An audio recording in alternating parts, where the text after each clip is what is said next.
Byron Katie, famous transformational and activist and world traveler and speaker, whose technique we'll be discussing today, says, "Confusion is the only suffering."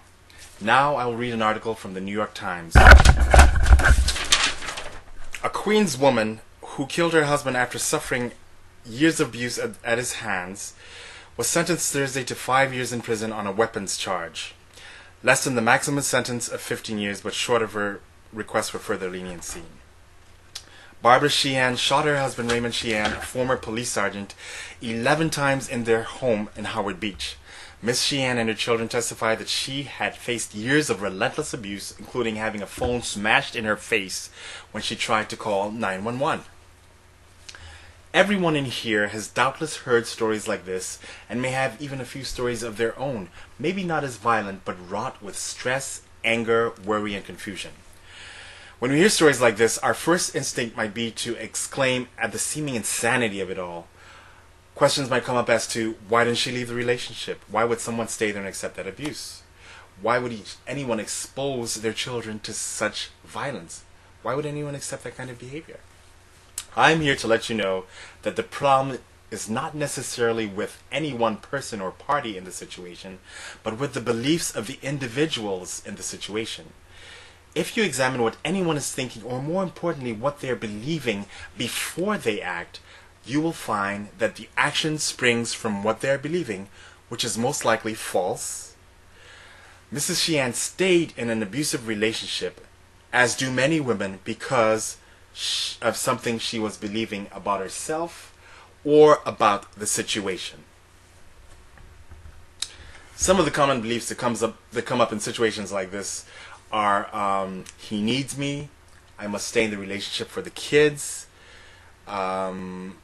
it's my sense of security, it's my comfort. All these beliefs are nothing but thoughts that have not been tested against reality.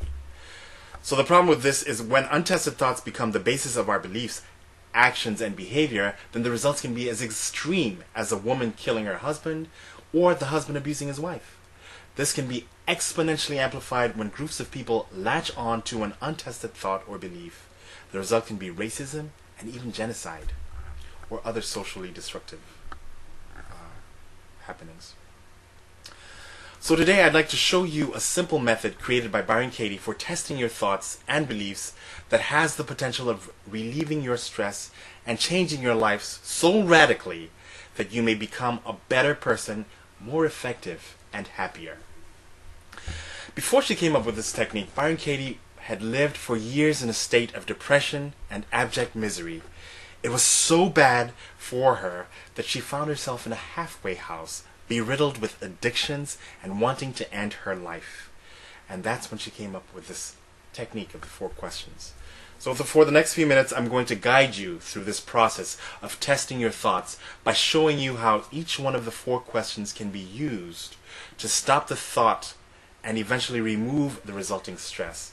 The process is unbelievably simple and direct, and as you'll see, it's an extremely effective key to personal freedom from stress.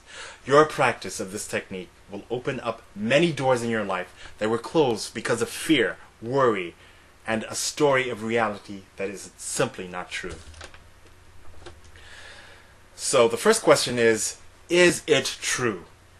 It's a very basic but very important question because it's the litmus test against reality. Just like scientists have a need to test their theories for veracity in order to gain knowledge and the ability to manipulate nature, so should we test our thoughts to gain knowledge about ourselves and what's real. Let's take an example. Let's say I have a friend who I invite to a party, and he promises to come but doesn't show up or call.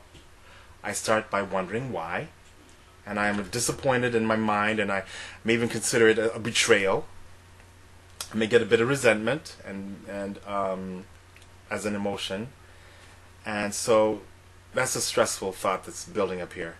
So we ask the first question, and what you do is you write down the stressful thought that you're thinking. So I write down, let's say my friend is John, I write down, John doesn't respect me and is dishonest. And then I ask myself the question, is it true?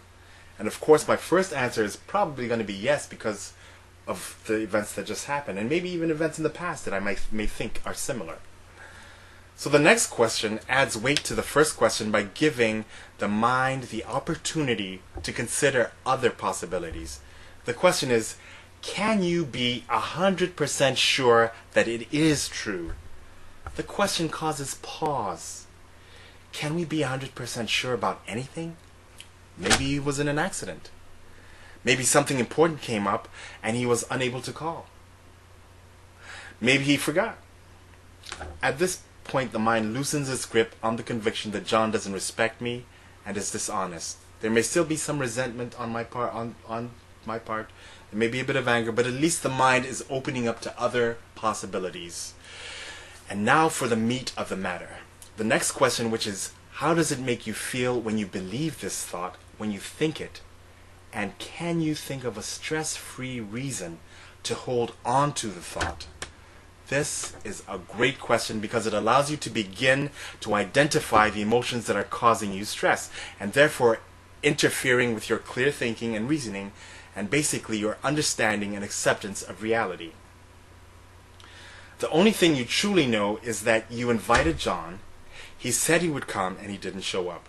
All other thoughts you have attached and their attending emotions are basically stories you have made up in your head that are stressful.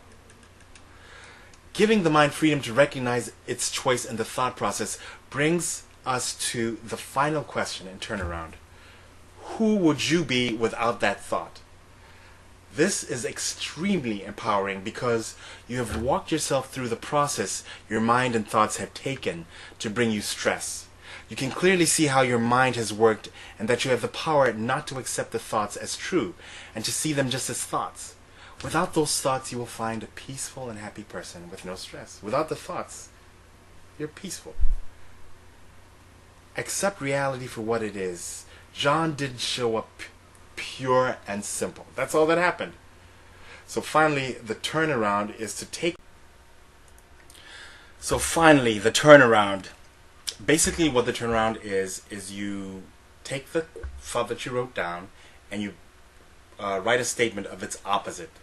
And there may be a number of ways to do this. For example, John doesn't respect me and is dishonest can become, I don't really respect John and I am dishonest. Or John respects me and is honest. Or I don't respect myself and I am dishonest. Basically, you turn the words around in many different ways and then try to find concrete examples that support the turnaround. For example, in the first turnaround we used, I don't really respect John and I am dishonest. Is this true? You find examples of where it's true, and right in that question itself there are examples, because if John is your friend and you are accusing him of being disrespectful and dishonest, is that what a friend would really do for a friend? So in respect, you're the one who's actually being dishonest, and you're the one who's actually not respecting John by thinking that thought. So the turnaround gives the mind further reason to be loose and to open up to possibilities and to see how they fit in reality. So just think of the power you can have over your life by taking responsibility and charge over your thoughts and actions. The greatest gift from this mental interrogation is the ability to take control of your thoughts in a sense that you can know whether they're true or not and simply drop them, and hence the stress with them if they're not true. So as we question our thoughts and take control of them, we're empowered and we recognize that the reality we're believing is a reality that's happening in our minds and may not necessarily be what's going on out there. So oftentimes, even when we think we know who we are or what the situation is about, we really don't know. We may be miles away from the truth about that. And this is how a woman can wind up killing her husband instead of leaving him when he first abuses her. This is how we can wind up depressed, addicted, violent, and a host of other things. We believe thoughts that are untested and therefore very possibly untrue. So you see, by this simple reflection on 4 questions, you can easily remove unnecessary stress from your mind and life and live a productive, empowered life where a fantasy, a world that does not exist, is not destroying your peace of mind. Try it on yourself. Try it on any of your stress-causing ideas or thoughts about yourself or about others, and experience for yourself the glory of being free. A world where you realize, as Byron Katie did, that confusion is the only suffering. Untangle the confusion in your mind and hence invite peace into your life by asking the 4 questions. Is it true? Can you be 100% sure that it's true? How do you feel? How does it make you react when you think that thought? And find concrete examples. And who would you be without that thought? Plus the turnaround.